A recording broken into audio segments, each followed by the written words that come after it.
this is Grandmaster Damian Lemos here for iChess.net. Welcome to this new video where we'll be talking about the Italian game and some traps we can find in it.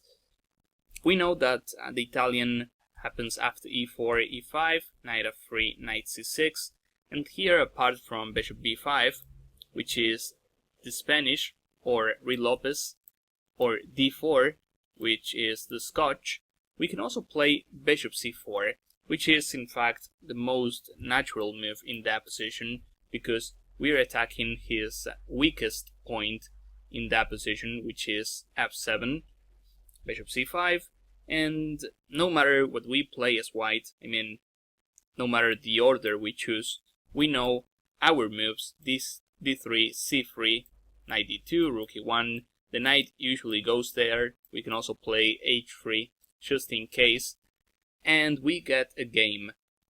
The game is usually decided in the middle game, and opening wise, we don't have to know much as white. It is much better to know the plans rather than memorizing moves. So that's why the Italian has been gaining followers within the last few years. Of course, the Italian is also one of the most played lines together with the Spanish. So let's analyze some games and also some traps I found by analyzing recent games. So bishop c5. In this game, this is Giri against Anand. White played d3. We can also play c3. We know this is a natural move. The idea would be to play d4 as soon as possible. Takes, bishop b4 check. And the problem for us here is he plays a quick d5. We are forced to take in, and we end up with an isolated pawn on d4. We have some drawish variations like queen b3, knight a5, queen a4, knight c6, queen b3. Then black, he can try playing for a win with knight c7, or if he wants, he can play knight a5. So that is why if I play this as white, I would play c3 here, but after knight f6, I wouldn't play d4. I would just go d3, and then I continue with my well-known plan of castling, playing rook e1, knight f1, and knight there. So now let's continue with the game. White played d3, knight f6, castles, and d6. Black, he can also try castling kingside. Of course, that is a natural move. I have the feeling some players, they are afraid of a move like bishop c5. The thing is, he can still play bishop e7. If he had the pawn on d6, that's a different story because he cannot unpin unless he plays h6 and c5. So this d6 looks like a flexible move. If white plays this move now, then he just advances, we go here, and then he's more than happy to advance like this because his king is still in the center. He's not castled yet. So that means the sacrifice doesn't have any sense. It would be better if the king was on g8. So that is why black plays d6. He wants to stop this bishop c5 idea. So in this game, white plays c3. Black plays a6. He's used to playing this move sooner or later. Sometimes he plays a5. But the point is, he needs an escaping square for his bishop to a7. And in this game, white plays bishop b3. We have to hide our bishop on c2. We also have to realize that once he played a6 and d6, he might trap our bishop on c4. And since we want to attack and we want to keep an open position, we need the bishops to do so. So bishop b3, he castles, knight bd2, So far, natural moves. Bishop e6, a well-known move in the Italian game. As white, we can also try doing the same thing with bishop e3. You probably think that having doubled pawns is a big issue, but if we take, he will find a lot of counterplay on the f-file, and usually moves like queen b3 are not even working because he can play the simple queen d7, protecting the e6 pawn, and if we take, we lose the queen. So after bishop e6, white decides to go bishop c2.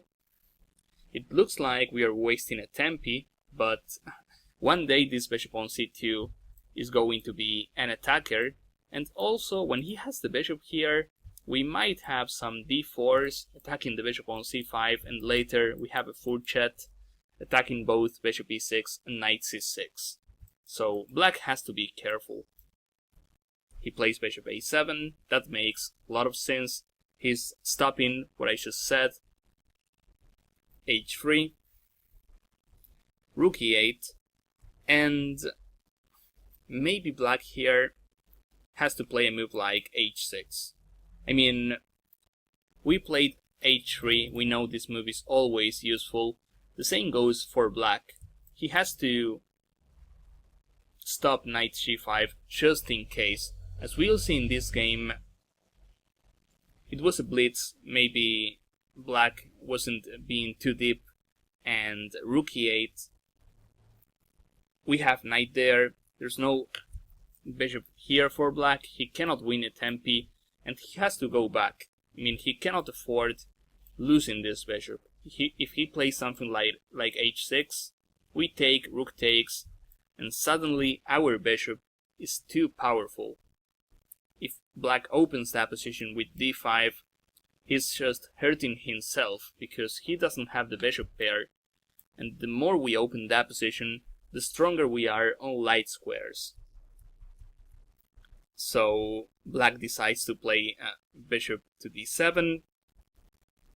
White goes back to f3. This is weird. I mean, I would extremely I would definitely consider in bishop b3 here. If I played knight g5, I would carry on with my plan. It's also true that he can play rook e7 and play h6 later. But okay, I can use those tempis to maneuver. I feel white has a slight advantage here. But white decides to go back to f3, bishop e6. We can draw if we want, playing knight g5. But white changes with rook e1, h6, knight f1. So far, natural stuff we see in the Italian, and black plays d5. If we take a look at this position, we would swear black is much better. It's like that position is symmetrical, but he's got more advanced pawns. That's true, but it is also true that if we open that position, our bishop on c2 is going to be strong, and also his e5 pawn might be a target. So white decides to take, bishop takes, knight there. As you can see, every single piece is looking at the king side, so this is something we should try to exploit. Black played queen d7, knight to h4. This is a well-known maneuver in the Italian. His kingside is lacking some defenders, and I also see h6 like a potential target. So rook a d8, knight f5, we are almost there, and black played king h8. This move looks like a good one because black is being careful. Considering he's facing an attack, I would play a move like knight e7, trying to trade pieces off. That's a good concept. When you're defending, try trading as much as you can. And if white takes the e5 pawn, which is a bit risky in my opinion, knight takes f5, rook takes would be the only move. White won a pawn, but my rook on f5 is kind of messing around here. I don't see squares for my rook. And worst scenario, black has huge compensation. This reminds me of the Marshall Gambit a bit. So knight e7, maybe as white I can take on e7, I can go back to e3. But black, he's getting more defenders to the king side. So what happened in this game is king h8, which looks like a good move. And here we can already start considering some sacrifices. I mean, can we take there? King takes. And what else? Is there any check? I don't see checks. Maybe I can double sacrifice. King takes, queen d2. It would be ideal if he plays king there, because I play queen c5. But king h7 is the issue. And d4 check, he plays e4, and I'm lost. I'm down 2 pieces, and I don't see any counterplay. So, this idea, I've seen some games with this idea already, taking there and then taking on h6, but we saw the issue was that at the end of that variation, black had king h7. So, white played d4. Nice move, opening this diagonal, and then we prepare to sacrifice on g7. Pawn takes, white decided to take, rook takes e1, queen takes, king there, and then bishop takes h6. There's a huge difference now. I mean, if he goes back, then we can at least play something like queen d2 and try to mate him, and if he takes, we play either queen d2 check or queen c1, and we can see there's no king h7 for black, because our bishop is there. Now we understand why white played d4. He has to play king there. We can play this. I also see this move is even stronger because no matter where he goes, I play queen h6 plus queen h8. Yeah, this is mate. King there, I mate him, and king e8. I don't have to play rook e1 or queen takes f6. I can just play this and mate him next. So knight f5, and yeah, he's dead. King there, queen c5, and king here, I play queen h6 and queen g7. So let's see this once more. d4 takes, we sacrifice, and then bishop takes h6. This is a trick that we have to keep in mind when we play the Italian, because if you play a lot of Italian games, you'll probably have the chance to play this at least once, I'm pretty sure. King h8. Black is trying his best, by the way, and white tries bringing the queen to the action. He plays rook there. As you can see, black is not lacking resources.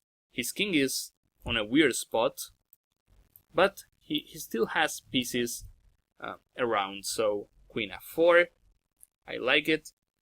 Queen d6, this was black's big mistake in this game. It was a rapid game, so probably black was lacking time to find the best moves. According to that computer, knight h7 is giving a better fight. I mean, it's not easy for white to mate black yet, although after bishop here, king takes, queen h4, we'll have endless discovered checks. I see knight h5 in some variations. So yeah, I mean, in practice, black is almost losing. Remember that. One thing is what the computer says, and another thing is what practice is. I mean, defending in this position as black is almost impossible, because we have too many pieces attacking, and it's tough to calculate as a computer. So queen d6, black is trying to trade queens off. That makes sense, but We are not trading, of course. And here after queen h4, black resigns. No way of stopping the discovered. And if he plays knight h7, we can take on h7, and we can also play bishop f4. And unfortunately for black, he has no way of covering h7. So he resigns, and I like this game because of this trap, of course, and it was played by two elite players. That counts as well. Let's analyze another one. There was a nice game played by Caruana against Nakamura. So let me flip the board, because we'll see this from black's point of view. e4, e5, knight f3, knight c6. This is something I love about the Italian. You can play it with both colors. In fact, if I play as white against e4, e5, I play the Italian, and when I play black against the Italian, I also play this line with bishop c5. So I have to face it with both colors. d3, knight f6, this is the line we just saw. d6, c3, okay, a6. And there's another game where Caruana played a4 here. This makes sense as well. The previous game we saw bishop b3. Now we'll see another one with a4. And as I was saying, this was played by Caruana against Nakamura. a4 has a lot of sense because if he wants to win some space on the queen side, b4 plus a5 is worth considering. And worst scenario, I mean, if we want to trap his bishop on c4, he has a nice square to hide on a2. So Nakamura castles here, and white goes for bishop g5. As we were saying, white tries this move when he knows we have the king on the king side. So h6, bishop h4. So here he's able to sacrifice because we don't have the king on e8, and we are not able to castle queenside. If he plays a move like this, the thing is, the bishop there is not well placed. We can even play a move like g4, knight h5, and suddenly we have a powerful attack on the king side. That happens a lot in the Italian. He's not able to fire with f4 because he's under a pin, and most important, in a lot of variations, he loses the bishop pair. So when white plays this idea of bishop g5, and this is in order to sacrifice. Knight takes, pawn takes, bishop takes. Here we have to play king g7, because otherwise he'll increase the pressure on this diagonal. So king there, queen f3. I guess he can add b4 first. I mean this, bishop a7, and queen f3 now. It might transpose to the game, or I mean white can play this later on. I mean adding b4, bishop a7. I have the feeling white has some compensation, but if you know the tricks here, black should be better. I mean otherwise everybody would play this sacrifice as white. So bishop takes, king there, queen f3. So it is decision time for us. Our knight is under a pin. It is tough to bring our pieces to the king side. I mean, if we play a move like queen e7, this is not helping much. The only long-term maneuver I see is something like this. But he's playing this quickly, so I'm a little bit concerned about queen here and maybe queen h4. So the first move by Naka is rook h8. I like it. White played knight d2. What happens after a move like this? What happens? Well, we cannot play king f8. That looks too weird, in my opinion, too passive. Not to mention he can draw if he wants with queen f3. Against this move, we can unpin successfully with knight h5. We are lucky he doesn't have queen there. He cannot play queen e3 because we have the bishop there, so if he moves the queen, we take the bishop. If he plays queen h4, we can play f6, and suddenly his attack is over. In fact, we are the ones attacking. So rook h8, if he moves the queen here, then white loses because of knight h5. That is a well-known resource we have to remember. White played knight d2, bringing more pieces to the attack, so that makes a lot of sense. King up, I like it. We attack the bishop, and we wish to unpin anytime soon.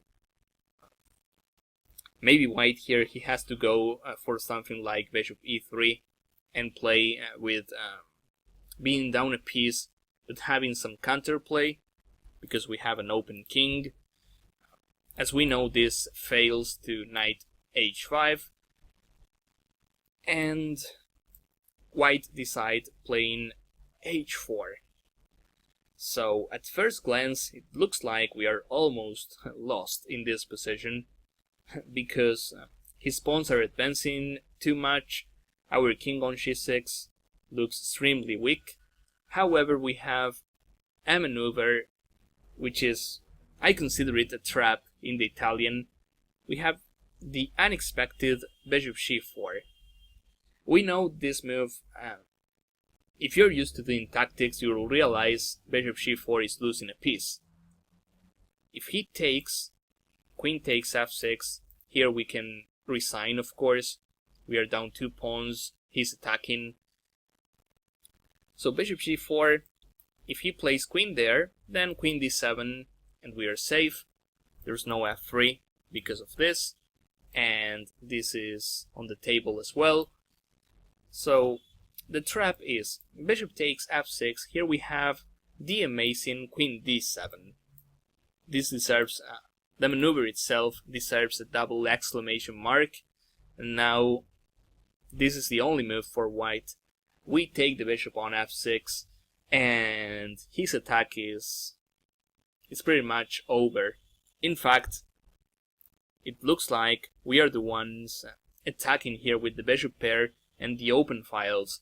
Not to mention, our king is also going to safety to the queen side. So this is what happened in the game, and I really love this trick. And I think it works in other positions as well. The thing is, it is almost impossible to find this on board. It is much better if you know this stuff previously, beforehand. So king takes f6. So white knows he lost the initiative, so he tries opening lines. I mean, when our king is still in the center. So we take, e5 check. Yeah, he's sacrificing every single piece, but I like the idea. He's posing some threats to our king. If he takes, he's making life easier for us. I mean, e5 is way much better. King e7, knight e4.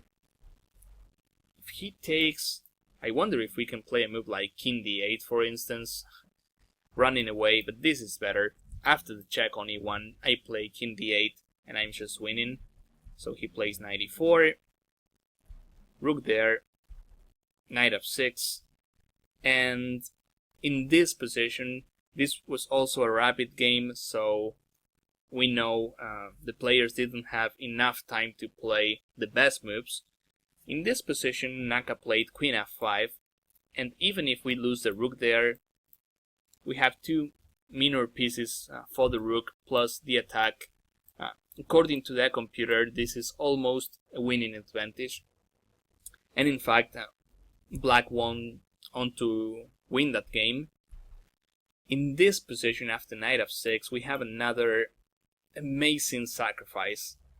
Instead of queen f5, we have this knight takes e5. I mean, this is way too powerful to understand at first sight. We are sacrificing our queen. If he takes the rook, okay, this is pretty easy for us. It reminds me of the previous variation. There's no f3 because of this. And, well, we just continue on with our ideas. Maybe king f8 is a threat. And then we have ideas on the c-file. But this is not the question. The question is, what happens if he takes our queen on d7? Well, you probably expect some sacrifice here, some amazing move, but we simply play bishop takes d7, and that's why I find this variation so amazing. Every single piece is attacking, even our bishop on c5 is helping, bishop c6 is also there, so white, he's lacking squares for the queen. If he plays queen h2, then knight f3 check is winning, so queen f4 is the only playable move. We play rook there, and he has to resign. No squares for the queen, as we said, and queen d2 runs into knight f3 check, king here, and rook takes h4. So this position where we sacrifice the queen is amazing, and also shows the power of the Italian with both colors. A couple of moves ago, as black, we were suffering. White was attacking with this brilliant defense, and I think this is one of the most important traps we have to remember. Bishop here plus queen d7. After this, the game changes, and suddenly we are the ones attacking. So that's all for this video. I wish I had more time per video to share with you guys, but half an hour is okay, I think. I promise I'll make more videos of these lines, and well, thanks, and of course I want to see you guys in my next videos. Thank you.